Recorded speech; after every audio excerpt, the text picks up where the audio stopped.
Good morning, everyone. My name is Marissa Austin, and I'm here to present on yoga benefits and breathwork practice.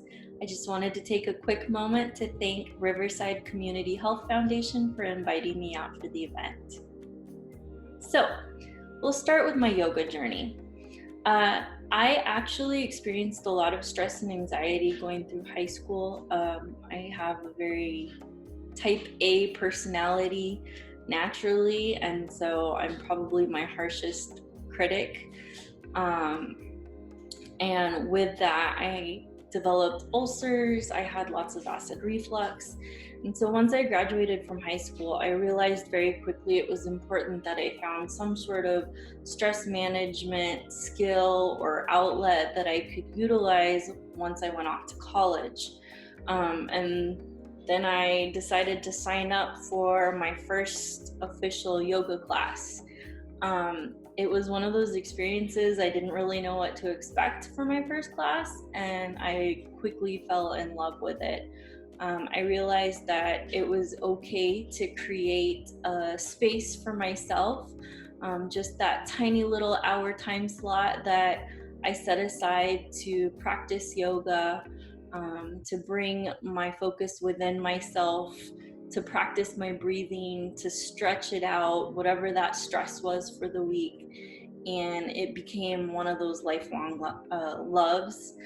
And eventually, what happened was I started attending different studios within my community, and I was encouraged by some of my yogi teachers to actually go and get my yoga teacher certificate, and I did in 2013.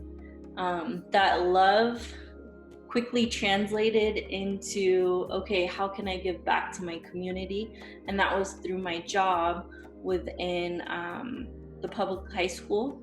I've offered many yoga classes, yoga workshops for both students, for employees of the school district, just because I realized the importance of setting aside some time to just focus on your health.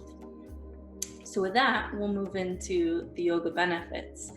As I kind of explained through my yoga journey, there are physical benefits, and then there's also mental benefits. And a lot of, the combination of the two just kind of like culminate into this, ultra healthy lifestyle.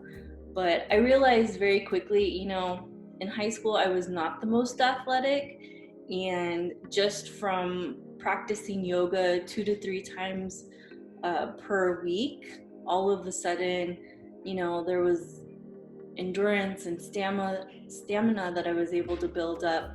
But then also, I was starting to strengthen my muscles to the point where, an entire lifetime of not being able to do a push-up, all of a sudden, in a year, I was able to finally do a push-up. There's flexibility. I couldn't touch my toes. I can touch my toes because of the yoga practice. And then not to mention the fact that you can actually lower your heart rate.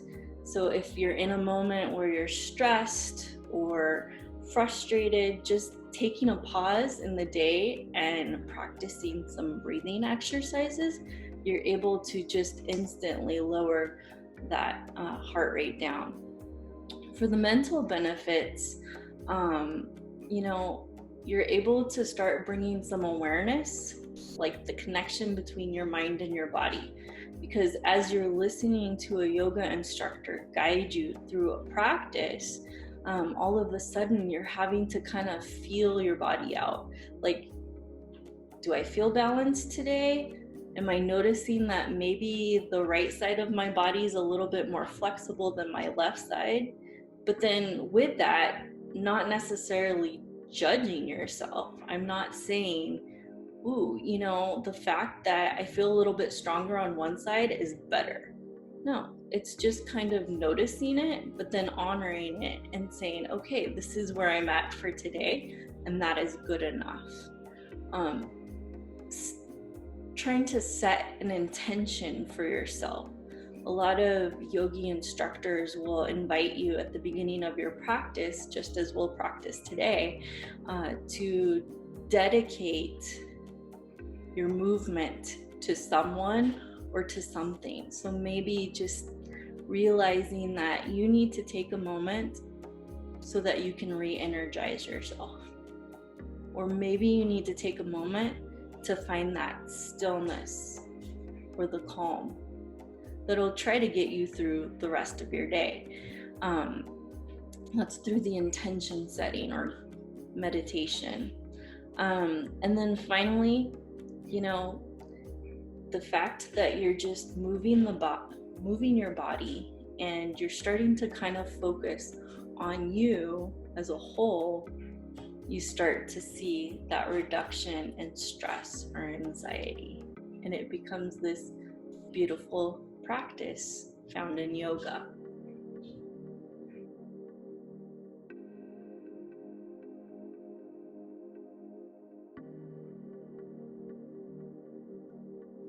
I've shared with you today 2 different types of pranayama or breath work. Each has a purpose in your practice. Today, together, we're going to practice an ujjayi breath, which is basically deep sea or ocean breathing.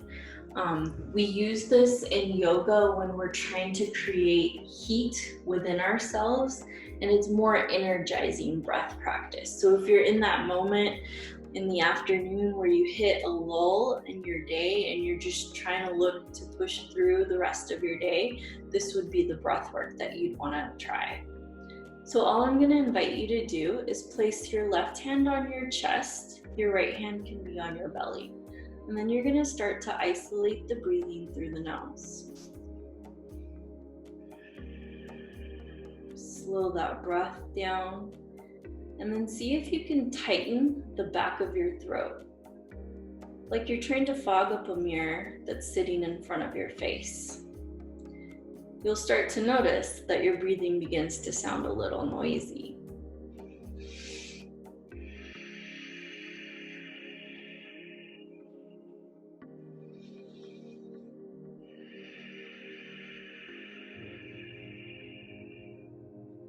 Keep that going. Go ahead and exhale all that air out. And then we'll practice controlling the breath or pranayama. So if you're with me, inhale, 1, 2, 3, 4. Hold that breath. Exhale, 4, 3, 2, 1. Hold it at the bottom. Inhaling, 1, 2, 3, 4. Hold it at the top, and then exhaling, 4, 3, 2, 1. And the breathing can come back to normal. So the thing to know here is, again, that's creating that internal heat. You're looking for energizing movement through this.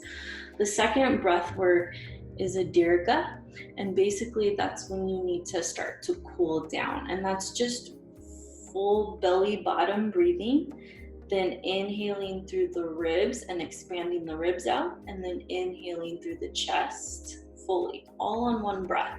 And then you exhale, traveling down the body again. So constriction found in the chest, constriction found in the ribs, starting to knit those together, and then just kind of letting the belly go. So we're gonna do this yoga quick yoga flow, nothing crazy. All you're going to do is come to an easy standing position. We call this mountain pose. Your feet are about hips width apart. All 4 corners of the feet are firmly planted in the mat. Nice tiny micro bend in the knees, nothing extreme. Start to activate the core. So bring that belly button in, like it's pulling back towards the spine. Open the chest, make sure that the collarbone is smiling open, shoulder blades are drawn back towards the center of your body, and the arms just relax to either side. We'll start here, just kind of as a grounding pose, bringing us back, connected to the earth and to ourselves. We'll bring our hands to heart center. We'll just bow the head, close the eyes. Just set an intention or a dedication for this practice. Why are you here today? To set aside some time for yourself and honoring you and honoring your body through just movement and breath. And then when you set that intention, go ahead and exhale. You're going to start to use that Ujjayi breath where you're inhaling and exhaling through the nose, and it may become kind of noisy, but what's going to happen is this breath is going to carry us through yoga poses. So if you're with me, you're just going to inhale the arms up to the sky, stretch just like you would in the morning time when you're waking up. Make it feel good, and then on the exhale, dive down into the legs, just keeping that back flat, slightly in the knees. Hands can reach down to the ground if able. And if you can just cradle the arms and just start to rock side to side. So what you're looking for here is complete release of the backside of your body. You should feel your calves relaxing. You should feel your hamstrings relaxing, your glutes, your lower spine, where a lot of our tension is held. And just kind of relax here for 2 more rounds of breath.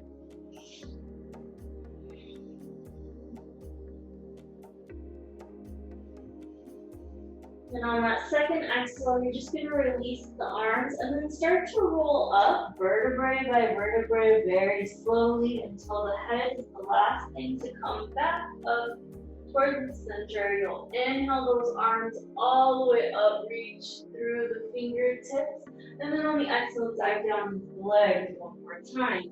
Make this feel good. Maybe you're going to cradle the arms and rock side to side, or if you want to counter stretch, clasp those hands behind the back, palms are touching, and then try to extend those arms out towards the front of the room. Again, slight bend in the knees, and then see if you can release on the back side of your body a little bit.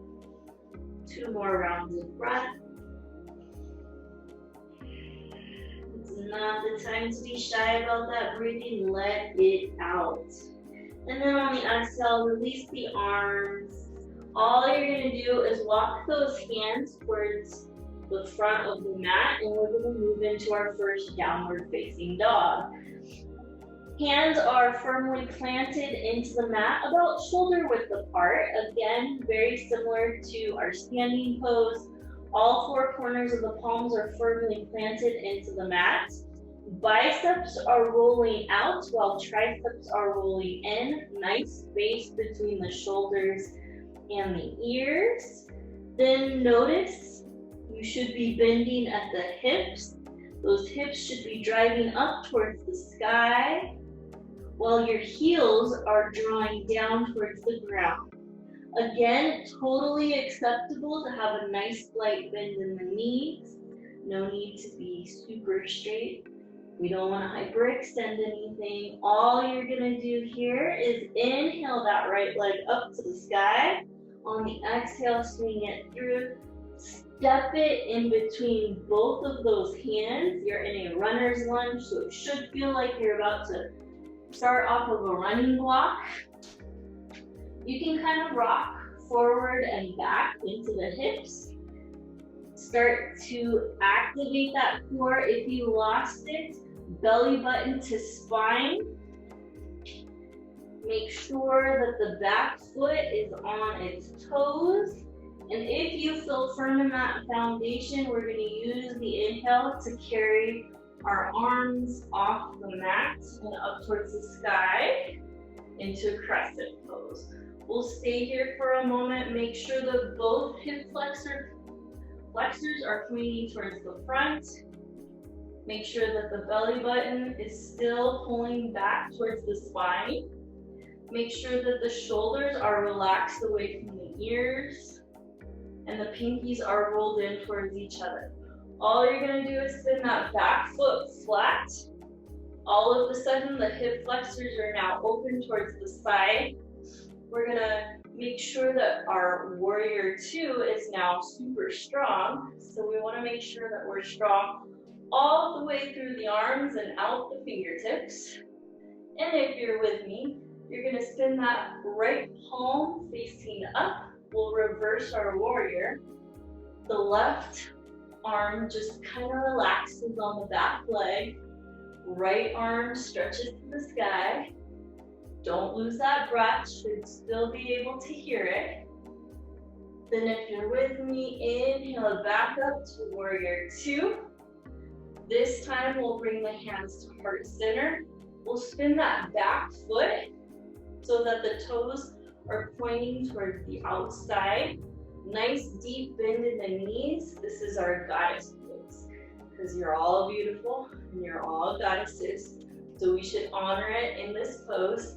You can have teeny tiny pulses if you're looking for some muscle strengthening movement. You can go side to side if you're looking for stretch and flexibility in those hip flexors. But we're going to be here for about 3 more rounds of breath. Don't focus on any of the pain. You shouldn't feel any pain. You should feel muscles right now. Last breath here. You're good to go. All we're going to do, stop. Go ahead and straighten those legs out. Tiny micro bends in the knees, again, to always protect from hyperextension. All we're going to do is start to open up our arms to either side, just like we're moving back into a warrior two. This time, you're going to spin that left foot so that it's facing the new front of your room. And that right leg is going to stay flat on the ground. Nice deep bend in that left knee. Make sure that that warrior two is nice and strong. When you're fully activated, all you're going to do is spin that left palm facing up. Reverse your warrior. Go ahead and dive into that right side body. Then on the exhale, come back to warrior two. All you're going to do is windmill the hands to either side of that left foot, coming back to that runner's lunge. On the other side now, start to rock side to side, front to back. Notice if there's a difference between the sides, not judging it. It's neither good nor bad, it just is. And then all you're gonna do is step that left foot back to downward facing dog. We're coming full circle. You made it. Make sure that that downward facing dog is the strongest expression of the pose because this will be the last downward facing dog. Then all you're gonna do is place the knees onto the mat, bring the big toes together, sit back on those heels, keep the arms extended out in front of you, forehead can meet the ground, and just relax here in child's pose. Let the breathing come back to normal. If your breathing sped up a little bit from that Ujjayi breath and you're starting to feel that internal heat, just stay in child's pose. Otherwise, you're going to just very gently come upright to a seated position. And all we're going to do is allow that breathing to come back to normal fully. And what we like to do is end our practice with our heart center unified with everyone in the room. And I just want to say thank you so much for inviting me to your event. Thank you so much for sharing your energy with me. I hope that you feel a little bit lighter in your hearts and a little bit lighter on your toes, and that you're able to share that light with the world. Namaste.